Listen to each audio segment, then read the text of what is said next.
राज्याचा विकास करणाऱ्या वारकऱ्यांची महाराष्ट्राला गरज असून विकासाचे मारेकरी नकोत, अशी टीका उपमुख्यमंत्री एकनाथ शिंदे यांनी विरोधकांवर केली.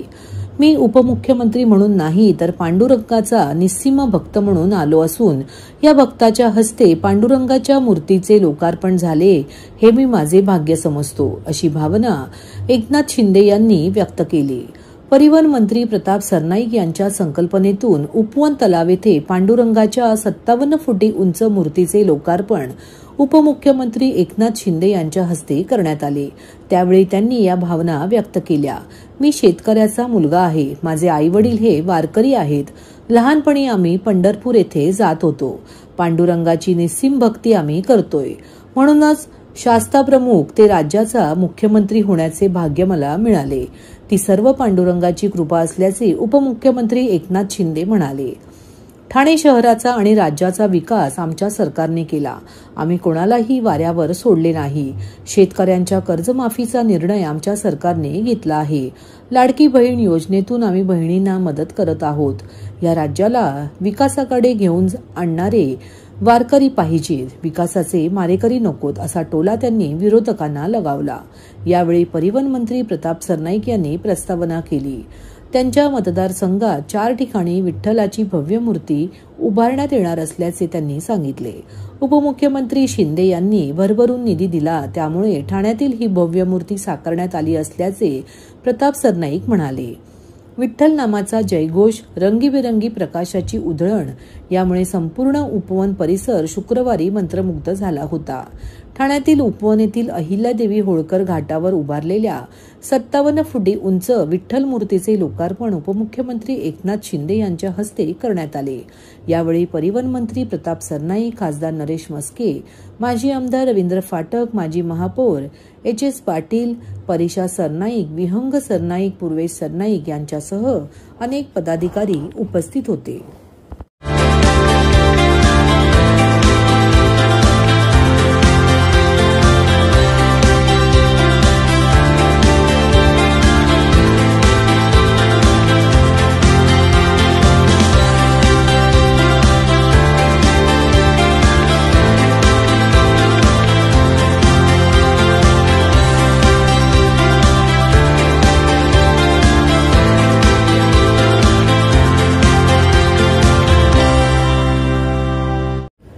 ठाणे महानगरपालिकेच्या छत्रपती शिवाजी महाराज रुग्णालयाच्या प्रसूती विभागात प्रसूतीसाठी येणाऱ्या महिलांची संख्या लक्षात घेऊन तेथील खाटांची संख्या वाढवून 90 करण्यात आली आहे. त्याशिवाय मुंब्रा येथील प्रसूतीगृहाकडून येणाऱ्या रुग्णांचा ओघ लक्षात घेऊन स्वातंत्र्य सैनिक हकीम अजमल खान रुग्णालयातील MM व्हॅली प्रसूतीगृहात छत्रपती शिवाजी महाराज रुग्णालयाच्या विस्तारित केंद्राचा दर्जा देऊन तेथे अद्ययावत प्रसूतीशास्त्र विभाग पूर्ण स्वरूपात लवकरात लवकर सुरू करण्याचे निर्देश महापालिका आयुक्त सौरभ राव यांनी दिले आहेत. छत्रपती शिवाजी महाराज रुग्णालयातील प्रसूतीशास्त्र विभागात दररोज सुमारे 200 बाह्य रुग्ण येत असतात. तसेच प्रसूती पश्चात कक्षात आता एकूण 70 खाटा उपलब्ध आहेत. उपरोक्त विभागात दररोज सरासरी 18 प्रसूती होतात. ऑक्टोबर 2025 मध्ये दररोज 22 प्रसूती झाल्या. त्याचबरोबर बहुतांश वेळा उपरोक्त कक्षात एकूण 98 महिला दाखल होत्या. रुग्णालयात ठाणे महानगरपालिका क्षेत्र तसेच आजूबाजूच्या क्षेत्रातून तसेच ठाणे ग्रामीण व पालघर ग्रामीण क्षेत्रातून महिला प्रसूतीसाठी येतात. त्यामुळे बहुतांश वेळा खाटा पूर्णपणे भरलेल्या असतात. या परिस्थितीवर तोडगा काढण्यासंदर्भात शुक्रवारी महापालिका आयुक्त सौरभ राव यांच्या दालनात बैठक झाली. या बैठकीस अतिरिक्त आयुक्त संदीप माळवी, उपायुक्त आरोग्य उमेश बिरारी, वैद्यकीय आरोग्य अधिकारी डॉक्टर प्रसाद पाटील, रुग्णालयाचे अधिष्ठाता डॉक्टर राकेश बारोड आणि रुग्णालय अधीक्षक डॉक्टर अनिरुद्ध माळगावकर उपस्थित होते. नागरिकांना आवाहन करण्यात येत आहे की सध्या डासांमार्फत पसरणाऱ्या डेंग्यू या आजाराचा प्रसार रोखण्यासाठी प्रत्येकाने पुढील प्रमाणे कार्यवाही करावी. डेंग्यू आजार एडिस इजिप्ती हा डास चावल्याने होतो. या डासांची पैदास साचलेल्या किंवा साचवलेल्या स्वच्छ पाण्यामध्ये होते. 8 दिवसांपेक्षा जास्त दिवस पाणी उघडे व साचून राहिल्यास त्यात डास अंडी घालतात. अंड्यांच्या अळ्या तयार होऊन पुढे डास तयार होतात. यासाठी आपल्या घरातील पाणी साठे उदाहरणार्थ बॅरल्स, पिंपे, टाक्या, हौद, रांजणे इत्यादी दर आठवड्याला रिकामे करून घासून पुसून कोरडे करून पुन्हा भरावे. एक दिवस कोरडा दिवस म्हणून पाळावा. पाणी साठ्यांना घट्ट झाकणे बसवावीत किंवा जुनी साडी, चादर, धोतर यांनी बांधून झाकून ठेवावीत, म्हणजे डास त्यात जाऊन अंडी घालणार नाहीत. घराच्या गच्चीवर, आजूबाजूला, अंगणात कोठेही पाणी साचू देऊ नये. भंगार सामान उघड्यावर टाकू नये. उदाहरणार्थ टायर्स, प्लास्टिक सामान, कुंड्या, टाकाऊ वस्तू इत्यादी. अशा सामानात पावसाचे पाणी साठून त्यात डेंग्यूच्या डासांची पैदास होते. घरातील कूलर्स, फ्रीजच्या पाठीमागील ट्रे हे देखील वेळोवेळी कोरडे करावेत. लक्षात ठेवा, नुसत्या फवारणीने डास घनता कमी होत नाही, तर त्यासाठी डास पैदास ठिकाणे नष्ट करणे ही आपल्या सर्वांची जबाबदारी आहे. कोणताही ताप अंगावर न काढता जवळच्या शासकीय रुग्णालयात मोफत औषधोपचार घ्या. अशा प्रकारे नागरिकांनी सहकार्य केल्यास डेंग्यूचा प्रसार रोखणे सहज शक्य आहे. घोडबंदरमधील एका गृहसंकुलाने 6 महिन्यात लाखो रुपये पाणी बिल अदा करतानाच त्यांना पाणी टंचाईमुळे टँकरपोटी तब्बल 1.5 कोटी रुपयांचा भुर्दंड सोसावा लागल्याची बाब जनसेवकांचा जनसंवाद या कार्यक्रमात उघडकीस आली. पाणी टंचाईमुळे येथील टँकर लॉबी उन्मत्त झाली असून जोपर्यंत सक्षम पाणी व्यवस्था निर्माण होत नाही तोपर्यंत नवीन इमारतींना परवानगी देऊ नका अशी मागणी आमदार संजय केळकर यांनी पुन्हा एकदा केली आहे.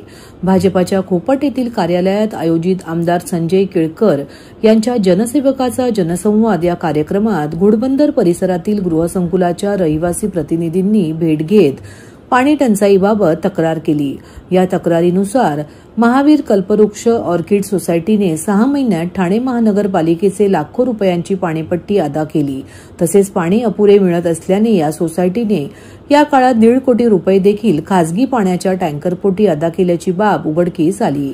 दुसऱ्या गृहसंकुलाने 17 लाखांची पाणीपट्टी अदा केलीच, शिवाय टँकरपोटी 13 लाखही अदा केल्याची माहिती या कार्यक्रमात मिळाली. केळकर यांनी संबंधित अधिकाऱ्यांशी ताबडतोब फोनवरून चर्चा करून उपाययोजना करण्याच्या सूचना केल्या.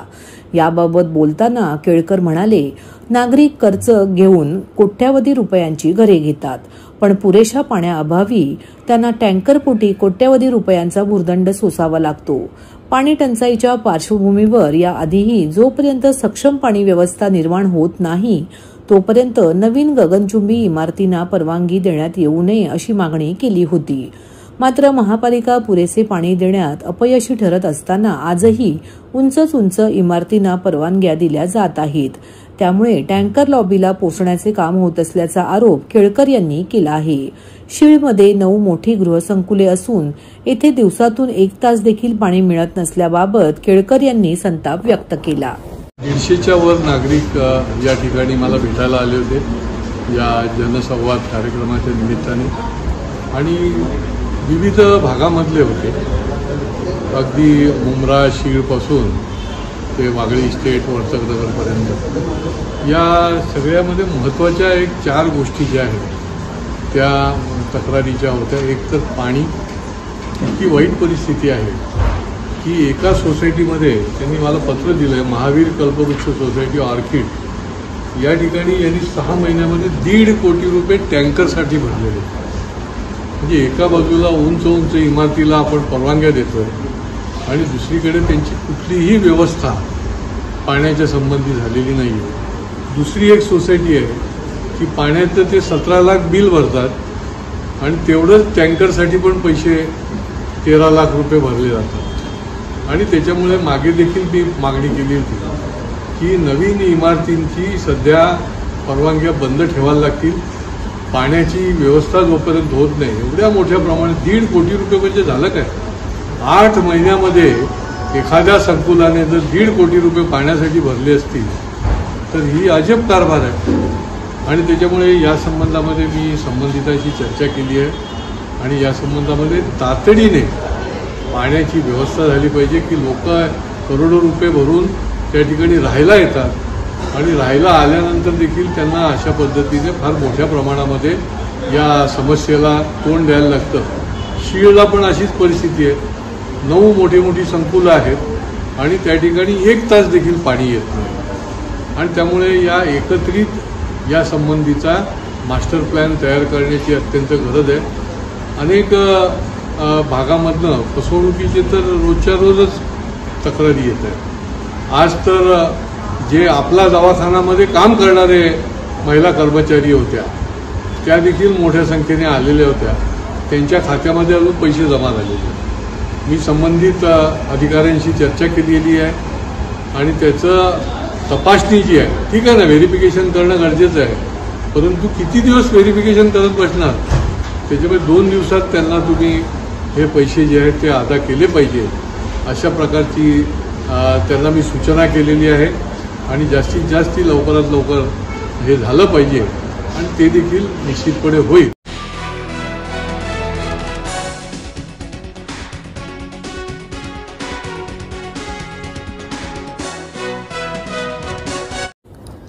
सामाजिक, सांस्कृतिक आणि शैक्षणिक क्षेत्रात गेली 23 वर्ष कार्यरत असलेल्या ठाण्यातील प्रारंभ कला अकॅडमी या सामाजिक संस्थेच्या आम्ही साऱ्या जणी महिला महोत्सवात यंदा राष्ट्रपती पुरस्कार विजेत्या राष्ट्रीय भारुडकार चंदाताई तिवाडी यांची लोककला सादर होणार आहे.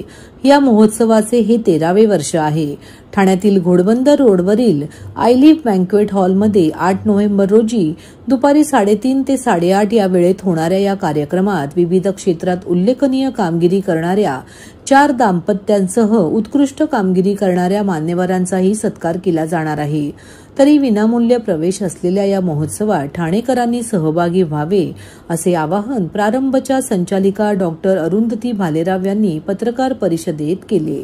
प्रारंभच्या महिला महोत्सवाच्या निमित्ताने 5 नोव्हेंबरला डॉक्टर काशीनाथ घाणेकर नाट्यगृहात महिलांच्या कलागुणांना वाव देणाऱ्या विविध स्पर्धांसह 18 ते 35 वर्ष आणि त्यापुढील वयोगटातील महिलांसाठी गीत गायन, समूह नृत्य आणि एकल नृत्य स्पर्धा होणार आहे. या स्पर्धांमधील विजेत्यांचा पारितोषिक वितरण समारंभ 8 नोव्हेंबर रोजी आरमॉलमधील आय लिव्ह सभागृहात होणार असून सुप्रसिद्ध अभिनेत्री मृणाल कुलकर्णी, ज्येष्ठ समाजसेविका रेणू गावस्कर प्रमुख पाहुणे असतील. या प्रसंगी पितांबरी प्रॉडक्टचे व्यवस्थापकीय संचालक रवींद्र प्रभुदेसाई, सुधाताई म्हैसकर, नानजी पटेल, चित्रपट निर्मात्या अपर्णा पाडगावकर, प्रतीश आंबेकर, पोलीस महानिरीक्षक संजय दराडे, डॉक्टर सचिन पैठणकर आदी मान्यवर उपस्थित राहणार आहेत. या कार्यक्रमात भारुडकार चंदाताई तिवाडी यांची लोककला सादर होणार असून IPS समीर वानखेडे आणि अभिनेत्री क्रांती रेडकर या दाम्पत्यांची मुलाखत डॉक्टर अरुंधती भालेराव घेणार आहेत. नमस्कार. प्रारंभ कला अकॅडमी ठाण्याच्या वतीने मी डॉक्टर अरुंधती भालेराव महिला महोत्सव 2025 वर्ष 13वे या निमित्तानं आयोजित केलेल्या पत्रकार परिषदेत आपल्या सगळ्यांचं मनापासून स्वागत करते. माझ्या बरोबर आहेत माझ्या संस्थेच्या विश्वस्त मनीषा आचार्य, कीर्ती केरकर, आमची वैशाली पराड, आमच्या स्नेहलताई पुरंदरे, मनीषा शितूत मॅडम आणि अलका आडगावकर. आमच्या वैशाली कुलकर्णी आज काही कारणास्तव इथे उपस्थित राहू शकलेल्या नाहीत, त्या इथे आहे असं मी समजते. प्रारंभ कला अकॅडमीचा आपल्याला कल्पना आहे हा 13वा महिला महोत्सव आहे. याच्या सगळ्या स्पर्धा 9 स्पर्धा आहेत, ज्या 5 नोव्हेंबरला सकाळी 8 ते रात्री 9 या वेळेत घाणेकर लघु नाट्यगृहामध्ये दिवसभर महिलांसाठी संपन्न होत आहेत.